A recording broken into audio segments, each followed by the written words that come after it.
I guess you could. Let me get closer. Tell them how to find you. You could probably go ahead and find me on YouTube. There's people beside us. Is that the long boy? Yeah.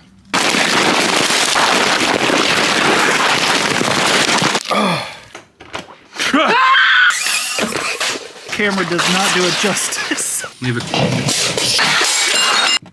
Your back window just fell.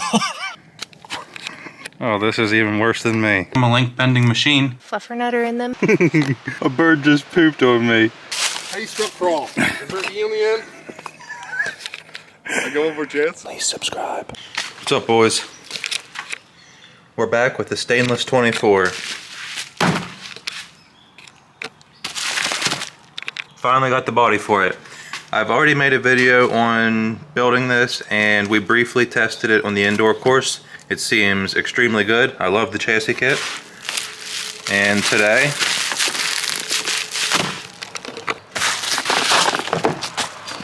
we're gonna make the body fit. Since I've last taken a look at this and shown it, the only change I've made, I've put a different gear in the rear to slow the rear down even more.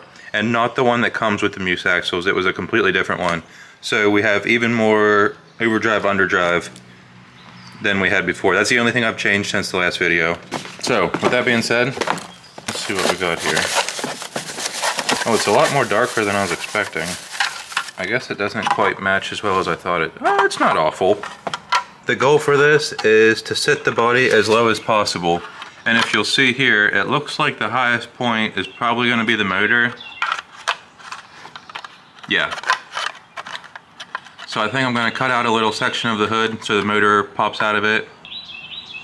And then I'll do a body trim down here once we figure out how low the body's going to sit.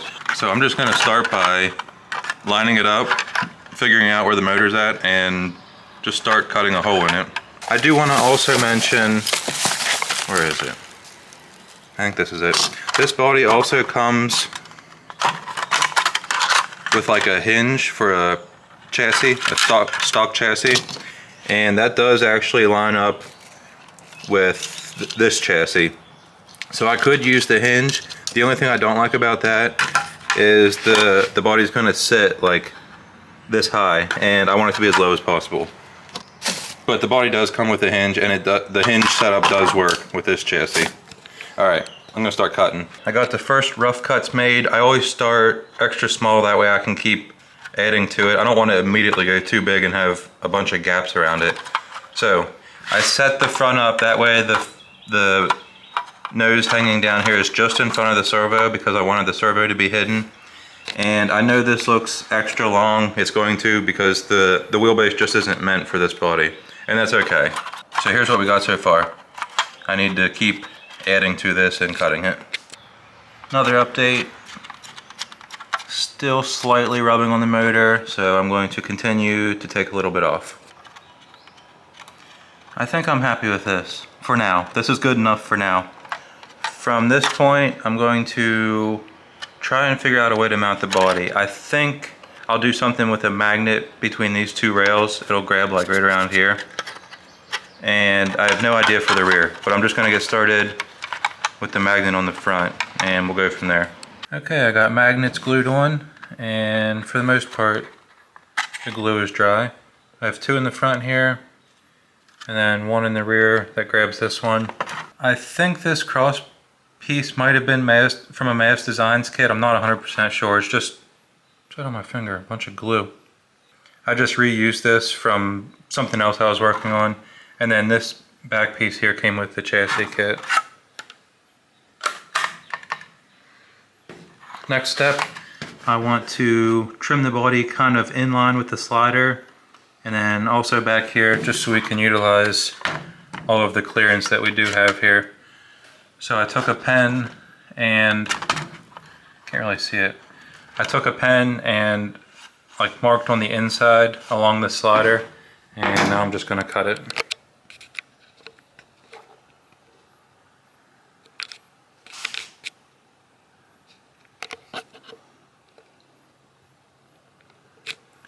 That'll work. Not perfect, but good enough for me.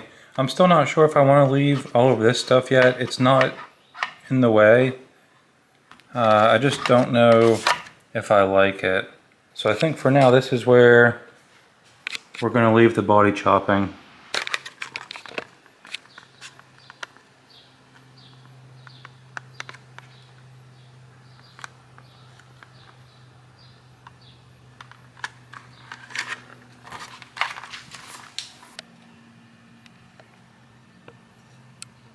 Put on Nacho Color Short Scales.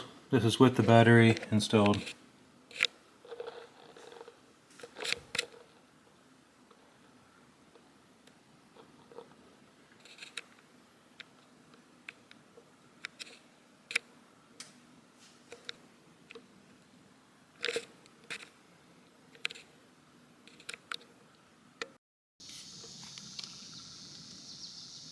As you can see, once again, not the usual spot. I wanted to come back here. I forgot to lock my car.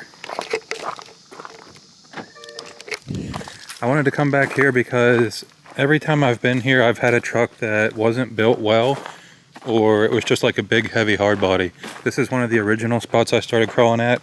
So it was when I had even less crawler knowledge on how to build these things. So I'm excited to see what type of lines we can find at this spot now that I have a more capable truck.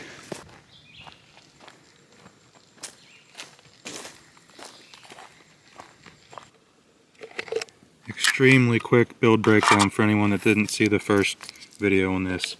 This is the stainless 24 chassis and link kit. Comes with everything you need: carrier bearing, nylon use axles.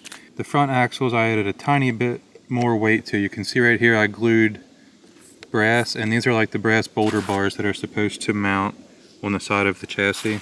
So I just cut them up and glued them to the front axle. NSDRC servo, Injora 39mm oil shocks, Trio wheels, Carnage beadlock rings, J-Concept rock bump tires with foam. I think that's pretty much everything. Furatech Komodo motor.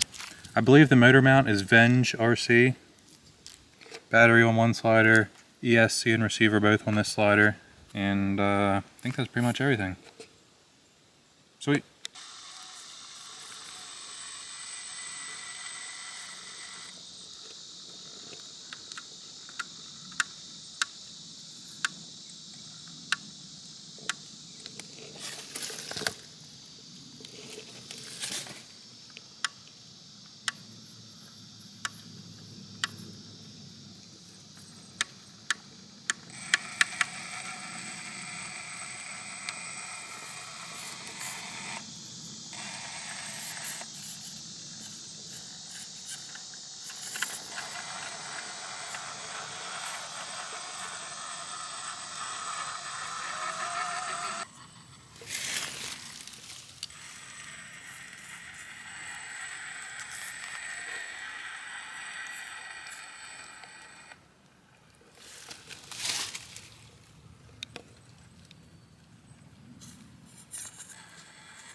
super stoked with how this thing works. I think we're pretty much done with it. I'm probably going to add a roller steering link or some type of different steering link, and then a diff slider for the rear axle. But those are just fun little things that I usually wait to add until I'm happy with the truck. It seems like with my past couple of builds, I've been having very good luck whenever the front lower links are kind of like in line with the skid. You can see right here is like the skid angle, and then that follows the same angle as my front lower links.